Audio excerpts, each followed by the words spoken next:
jag hade squat. Var nära på tappa hoppet för saker som kostar pengar, men fuck it, nu har jag guap, oh yeah. Jag lever livet, jag kickar min Casablanca, jag tänker på nästa drop. Ge det till dem. Kan konstatera att skiten vi kommer släppa är something they can't stop. Ändå ser de ut som yeah right. Det jag flowar på, jag lärde mig skiten ifrån min pops.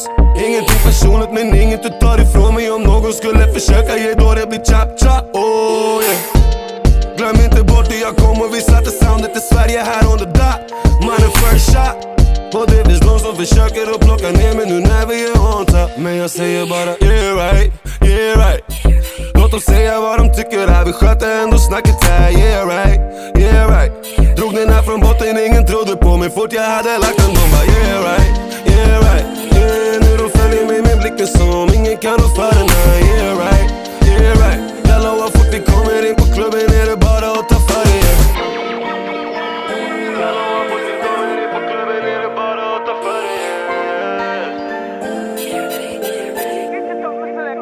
De borde lägga av, är det något du känner av? Är det som får din baby i klubben och spänna av? Jag har gjort det här ett tag sen vi tuggade i lag. Många gjorde livet svårt för sig själva men inte jag, na.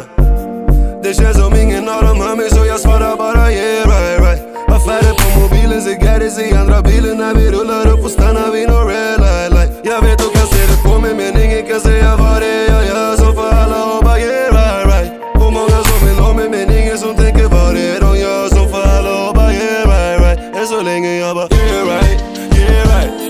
Låt dem säga vad de tycker här, vi sköter ändå snacket här.